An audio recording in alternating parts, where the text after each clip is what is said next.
Hi, thank you so much for tuning in to Sidewalks Entertainment. I'm your host, Lori Rosales. One of them you may have seen in films like The Autopsy of Jane Doe, The Girl Next Door, and Into the Wild.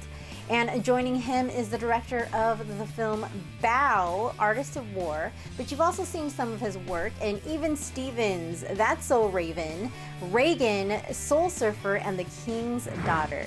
That's right, Emile Hirsch and Sean McNamara will be joining us right here on Sidewalks Entertainment. So don't change that channel because you're watching Sidewalks Entertainment.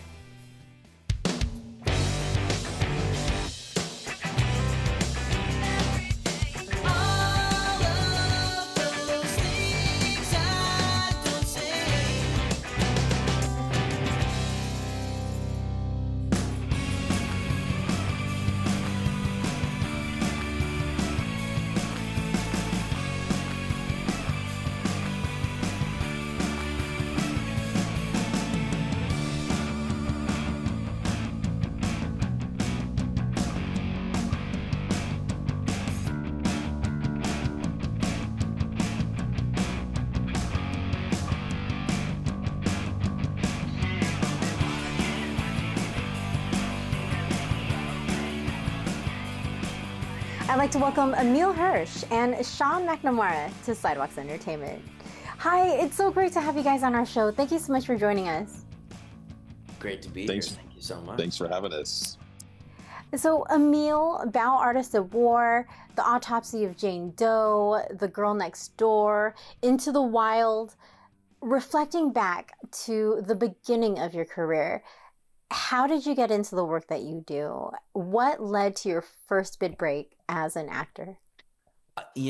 Just persistence, going on auditions, doing little roles that just led to bigger roles. And it sort of was like a snowball rolling down a hill, commercials and then little guest appearances on TV shows and then little parts in movies and then bigger ones. And then eventually the snowball rolls all the way. And here I am with Bau, Artist at War. Yeah, so I remember one of the first times that I'd seen you on screen was in The Girl Next Door. And it's been so amazing to see how your career has progressed through the years. And you're so incredibly talented. And now Bau, Artist at War. Thank you. And I felt like the part of Joseph Bau in this movie. It sort of required all of the abilities that I had sort of cultivated throughout my career, and it was a part that had all the challenges. It had an accent, it had aging, it had physical comedy, it had drama, it had intense monologues and courtroom scenes that reminded me of A Few Good Men. It had all these really challenging aspects, and it kind of was a dream role in that way, but also intimidating, and one that you approach with a lot of respect. And it's really a testament to Sean McNamara, the director here with us, that we were able to do it. He was always insistent on Joseph's hope and resiliency and comedy with the character. He told me that from our very first conversation, and we moved forward from there on that path.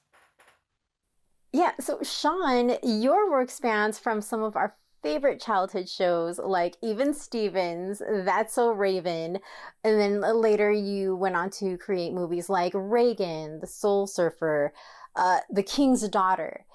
Reflecting back at the beginning of your career, if I'm not mistaken, Kids Incorporated was one of your first major projects that you worked on at the beginning of your career as a producer. That was one of my favorite shows, by the way. How did you become a producer on Kids Incorporated? I could sing this song, Kids Incorporated, K-I-D-S. I loved doing kids and family films back then. Oh my God, it's such an honor to be able to speak with you about this. But that's the start. I don't know how I ended up in children's television. I always wanted to just make big films like Steven Spielberg and George Lucas. I grew up in the 70s and 80s, and I just wanted to make quality movies. And so even when I was doing family entertainment for Disney and so forth, I was always with an eye, make it as good as possible with the best acting. And and it just evolved eventually. So from those shows, the heart was still there to make about Artists at War. And I always believe life is filled with miracles. And I wanted people, when they see Bau Artists at War, life is a miracle. You just have to choose to see them. And what Joseph Bau was brilliant at is we could make people laugh. He was a jokester, and that brought joy, especially to those people who thought all was lost. When you can laugh, you realize not all is lost, because that brings you some joy and hope. So that's what it's all about. And if I can make people cry and laugh and make them mad, that's what I'm trying to do. So, Emile, how would you describe what your experience was like working on this film, and how would you describe your character's personality, and what was it like playing this role?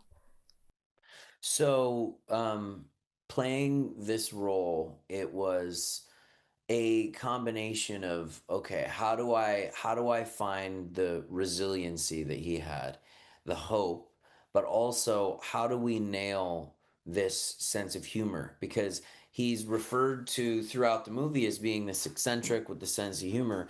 And I remember we did a table read, and Sean and the writers and I afterwards said, okay, well, we see the script here now. What is the nuances of the humor to where we can make it exactly specific for Joseph to work in these scenes? And sometimes it was pushing the envelope a little bit with the humor, and sometimes it was pulling back on the humor. So the humor was probably the most key, the most key tool to play Joseph. I think if without his humor, he just would not be the same guy. He was someone that sort of saw the world through his funny filter in a way, and so everything he said kind of has this funny, hopeful, very witty filter. And I think that comedy is one of those tricky things where it's, if you're not funny, you have no shot. There's no, like, if someone is not funny, there's basically nothing you can do for that person to actually make them funny. It's just one of those things where it's very, very hard to fake. In fact, I would argue it's almost impossible. And that was something. So there was always the fear of, like, oh my gosh, I got to be actually funny here. I can't fake it. Fake everything else. So that was, I would say that was definitely the biggest challenge.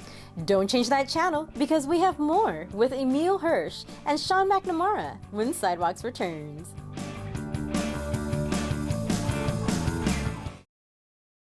Now you can find our TV show in more places. You can download our apps from the Apple Store, Google Play, and your favorite streaming services by searching Sidewalks Entertainment.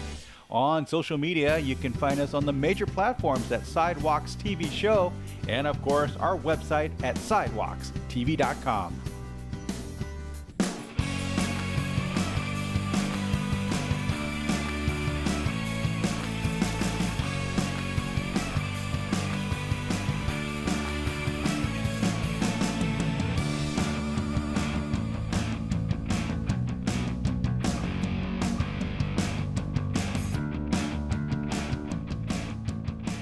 So, Sean, when casting Bau, what were some main traits or key traits that you were looking for in the actor that you wanted to cast for the role of Joseph Bau? And what made Emile perfect for this role?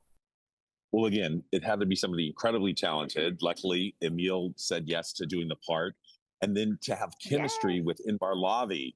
Inbar Lavi is this Israeli actress who I didn't know as much, but she had been doing some television, and I watched her and I went, she's definitely got something. And then what happened is when those two got on the set, the magic just happened. And you can't plan for that. You want it to happen, but you never know when you put two people who don't know each other and screen together what's going to happen. But they're so good. They're so talented and professional. They made just magic happen on the screen. So that was unexpected. I mean, I would hope for it, but that's how we made that element of the film so believable and so lovely and so real. And that was a miracle in itself, that these, real Joseph and real Rebecca found each other and magic happened. So it's the same thing that happened with the making of our movie. Emile and Inbar met each other and magic happened, and you see the result in the final print. Absolutely. Well, both of you are just so amazing. It really was such an honor to speak with both of you today. Thank you so much. Thank you so much. Thank you. Everyone, be sure to watch Emile Hirsch in the film Bau, Artists at War. Sean, Emile, you guys take care. For more full-length celebrity interviews, visit sidewalkstv.com.